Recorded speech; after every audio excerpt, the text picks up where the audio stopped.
Hey guys, how have you all been? I quit my job. I got engaged. The coronavirus hit. It's my birthday tomorrow. How have you all been? What a month. Today we'll be discussing Mockingjay, the third book of the Hunger Games series. I have been writing and writing. How many words do I have? There's 12,000 words. And I kept on going and I was like, stop, we're talking in circles. We got the point, we know what you want to say. My god, why is it so hard to write a 10,000 word paper, but I can write a 12,000 word like video script without any problems? Anyways, spoilers obviously.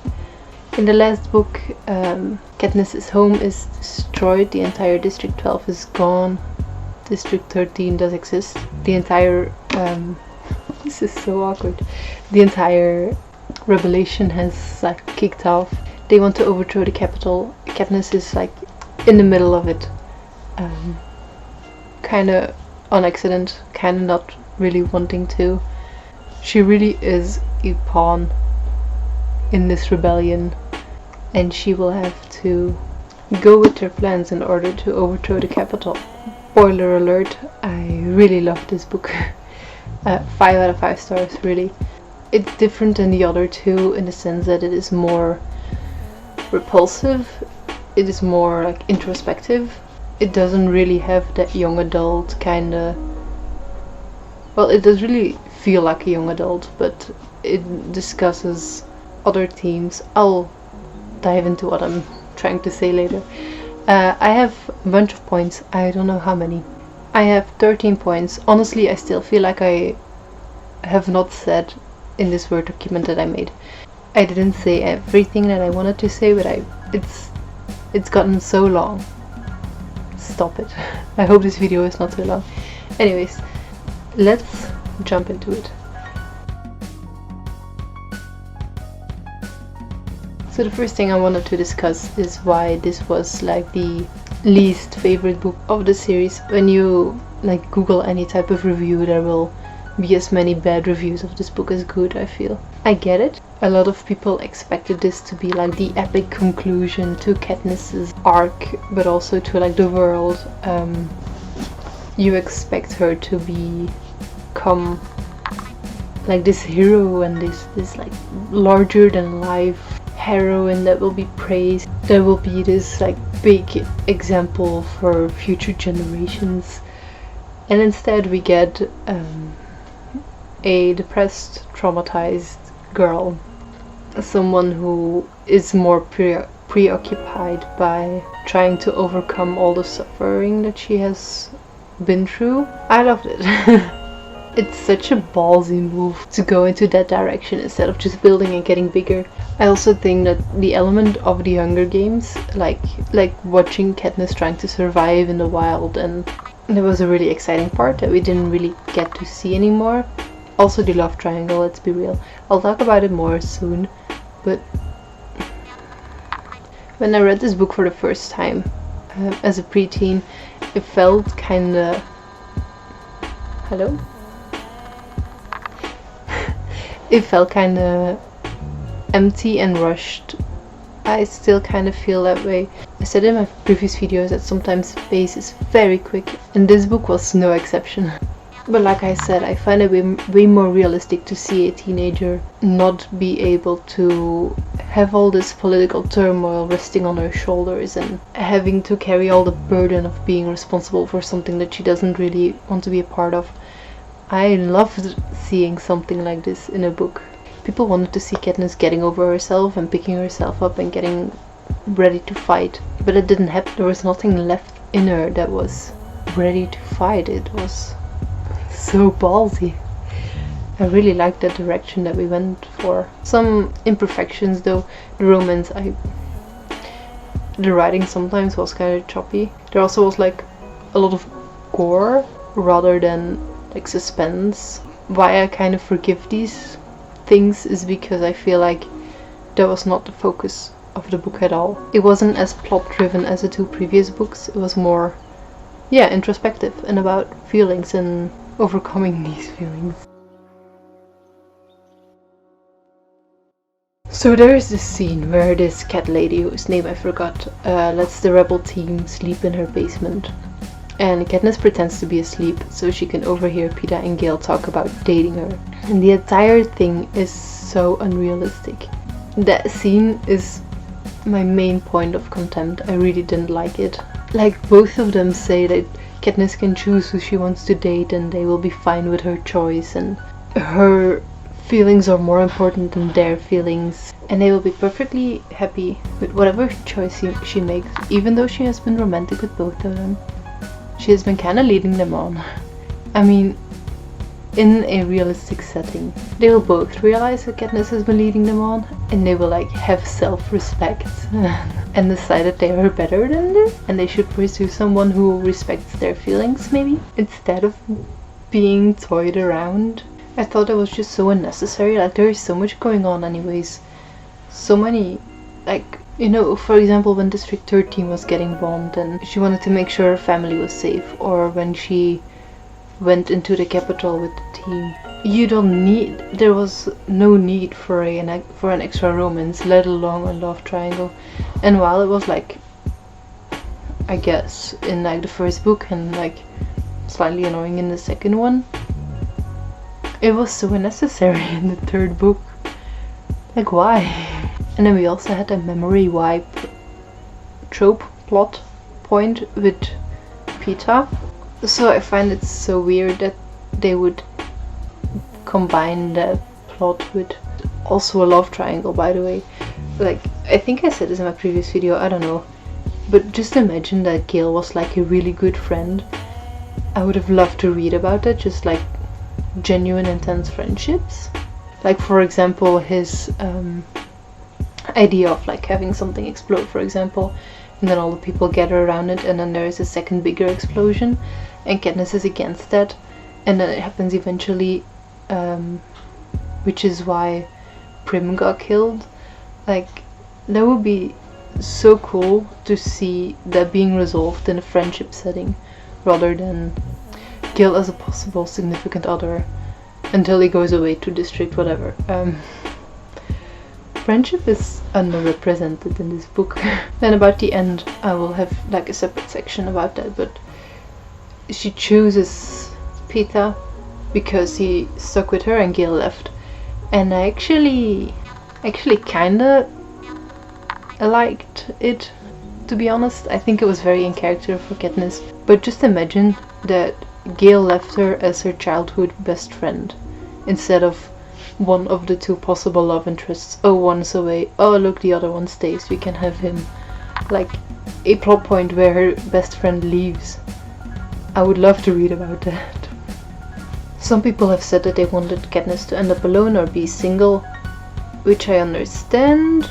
To me, it kind of falls into the same category as people who want her to collect herself and stand up and do the good thing and be the hero. However, I feel with the entire story that we had, it makes way more sense for Katniss to need somebody to lean on and to end up with someone who is warm and soft and who can give her this feeling of protection, which Peeta has been doing for a long time. Since, you know, when she had nightmares she would sleep with him, and it makes a lot of sense to me personally. But I get why people don't like it, but I like it. To keep it short, I liked his arc actually.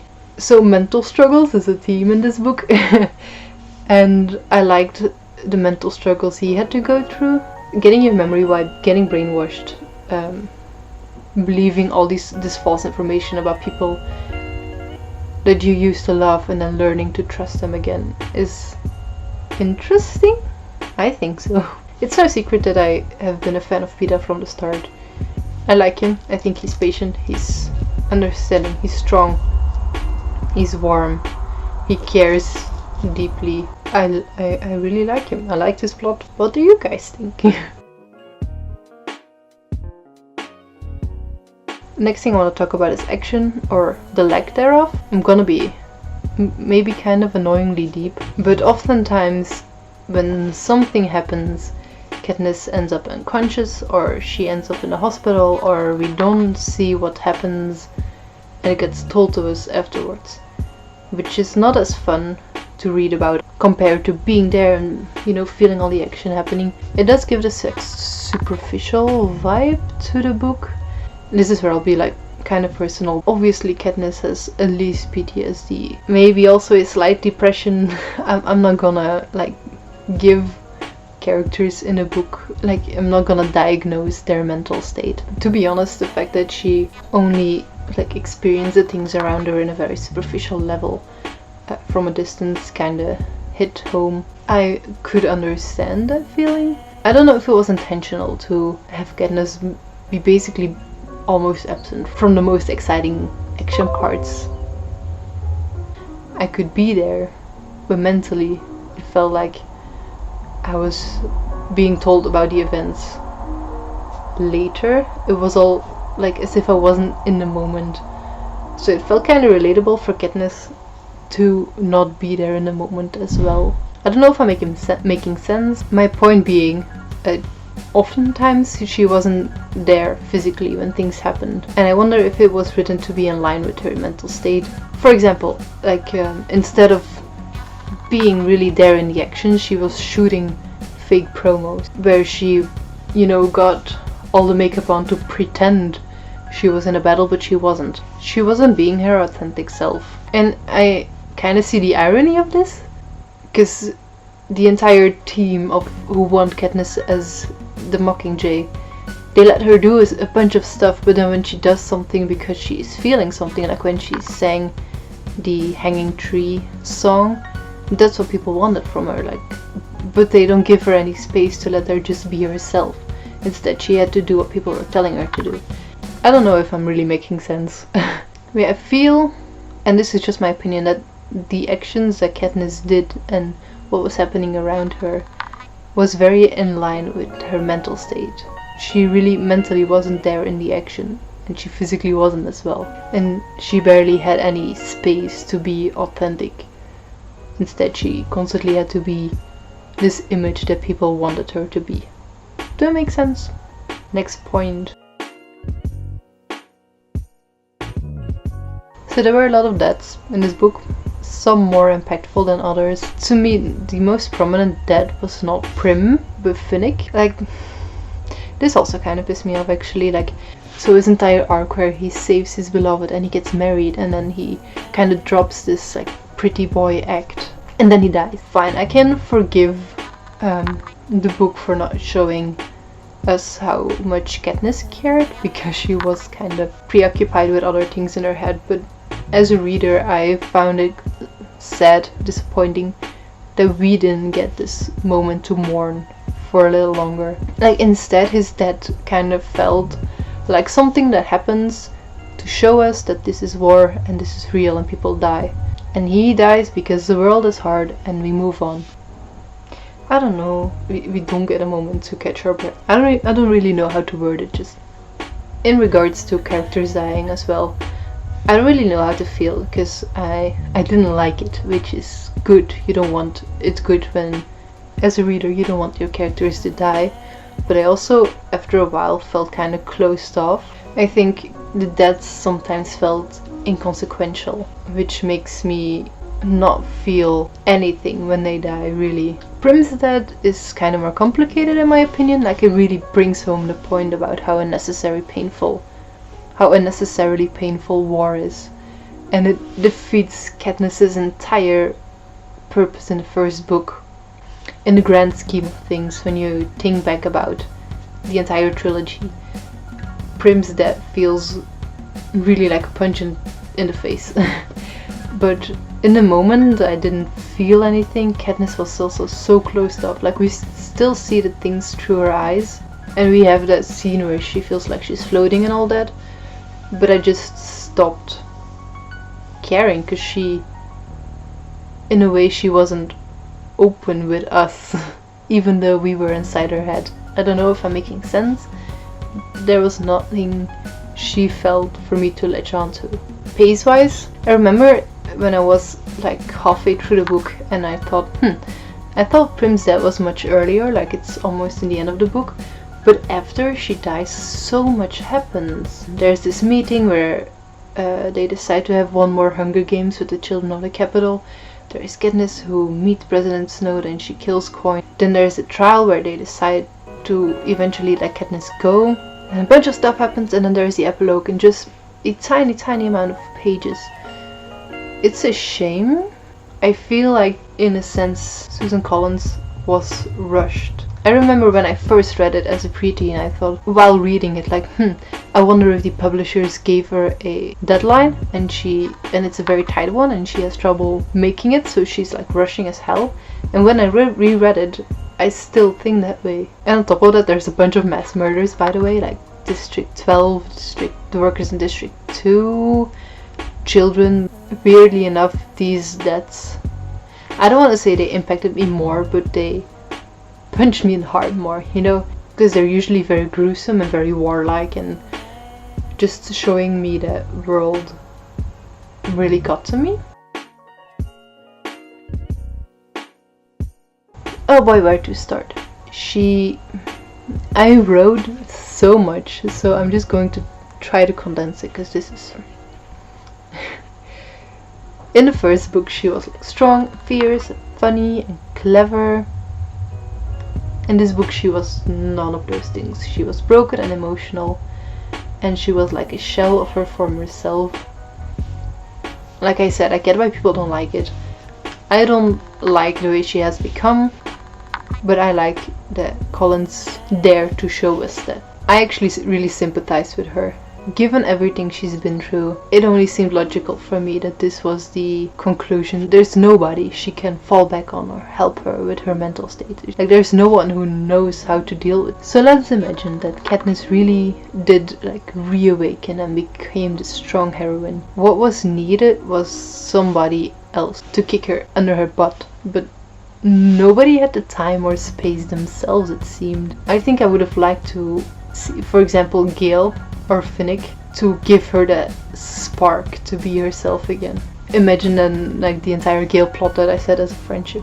Like, he gave her that spark again and then she loses him as a friend. That's really sad. Why do I want to read about this? I think it's a good plot. So she's more like a zombie mode Katniss. We as a reader see more of her emotions and how she processes it mentally than her actions and how she goes through the plot. Yet what gave me a glimpse of the old Katniss was when she was supposed to stand there and be pretty. She would rather fight and be there on the scene. And most of the time she's like all alone with her struggles. There's really nobody to fall back on, and it's really sad. So cut the girl some slack. I have a couple of short points. The first one being realism, which I've already kind of touched on, but just compare this book with like the Battle for Hogwarts, where the Battle for Hogwarts was really inspiring and Harry accepts his death because of the greater good and he's so selfless. Katniss is like hiding in a closet and people die without closure or mourning. This is not inspirational. Like, again, I like this. I thought it was way more realistic. I liked reading about it. I thought it was perfectly balanced when combined with fantasy elements that were really crazy, like the streets getting filled with acid, or the muds in the sewers suddenly is like a very dark world that we don't want to be in. This gets a special mention because it was my favorite scene in the entire book. So Coin kills Prim and all these kids. Katniss is getting traumatized as hell. She meets Snow, who tells her that it was Coin's idea. And then in this meeting, I don't know if she met Snow first or the meeting was first, but where Katniss agrees to have one last Hunger Game. I very much think she's lying. She's saying what Coin wants to hear so that Coin trusts Katniss. And then Katniss shoots her, and it's brilliant. But I think it was awesome. It was really nice. It was such a cool plot twist as well. It just fit. Chef's kiss. Finally, we got a lot of moments, like little moments for side characters, like Boggs's inventions, Joanna who steals Katniss's morphine, the promo team, Prim becoming a nurse, Katniss's mother still sucks, like Gale's military tactics. Like, we got these little moments. I liked them. I like reading about them. So the book was still fast-paced and action-packed like I like I expect from a Hunger Games series, but it was more distant. You know, for example, when the rebels won, we didn't celebrate because we lost Prim. Everything was darker and most of the things hit harder. Yet it was more like, instead of, you know, hitting me in the heart and I stuck bawling my eyes out, it was more of like a numb, depressive kind of feeling, which I'm gonna be honest, I read this quite a while ago when I was in a slightly worse time of my life. I don't know, I could understand the feeling. I still can, but now it's like looking back instead of being there. But yeah, there was a lot of pain in this book. Mental struggles were way more on the foreground, and I liked that. I even dared to say that in my previous video I said that I doubt that this really wanted to mirror our society and our war, but now I really think it really wanted to do that. So the message is like pretty easy. War is bad, it's awful, but also it's not black and white and good and evil. I think Coin is like a great example that humans do terrible things, and even in Katniss's camp they're selfish people. I can see, I cannot 100% understand that this is not really the main theme that you want in a YA book. I don't know, I feel like when you read YA you expect like this hopeful, inspiring feeling. It was just not there at all. Some questions were really thrown in our face, like how much violence is too much violence? When should we show mercy? What makes a good leader? How do we know what's worth fighting for? Also, I don't really know where to place this, but there are some beautiful sentences in this book. While the writing style of the first two books was way more straightforward, there were like, even though I complained about this because there was not enough at all, there were some moments that were beautiful. Like, for example, right? Like, but that kind of thinking, you could turn it into an argument for killing anyone at any time. You could justify sending kids into the Hunger Games to prevent the districts from getting out of line. We don't get a lot of feeling moments, but we get a lot of thinking moments. Or like, I guess there isn't a rule book for what might be unacceptable to do to another human being. It's beautiful. It takes 10 times as long to put yourself back together as it does to fall apart, which is beautiful, like honestly. The Hanging Tree song, yeah, was great. Second to last point, the epilogue was pretty but haunting. So Katniss ends up with Peeta, she gets kids, they're playing outside and it seems pretty on the surface, yet she still wakes up screaming, for example. Also, Katniss doesn't choose Peeta, he just stuck around, so it's kind of bittersweet. There's a sense of loss, but also a very big feeling of life goes on. In like a small way, Katniss did pick herself back up, like she did. Kind of started leading a normal life. I think the epilogue was perfect, and that's probably an unpopular opinion. So we have this very polarizing novel. Instead of giving the readers hope during epic battles, we get this very tragic story. It's filled with death and trauma and abuse and fear. It's not inspiring at all. It hits us in the face with gruesome reality. I think this book would have been it's still successful, but I think it would have been better received if it wasn't the third book of the Hunger Games, since the first two books were action-packed and very, very plot-driven. The entire Hunger Games series has always been kinda harsh, especially when you market a book series where teens kill each other to teens. This one takes it a step further, or two. It was subverting our expectations. It can be done very badly, but I think it was awesome. But I would definitely recommend this book with people who have the same reading taste as I do. And with that, I say goodbye. Thanks for watching. If you're still here, thank you. Why are you still here? See you in the next one. Bye!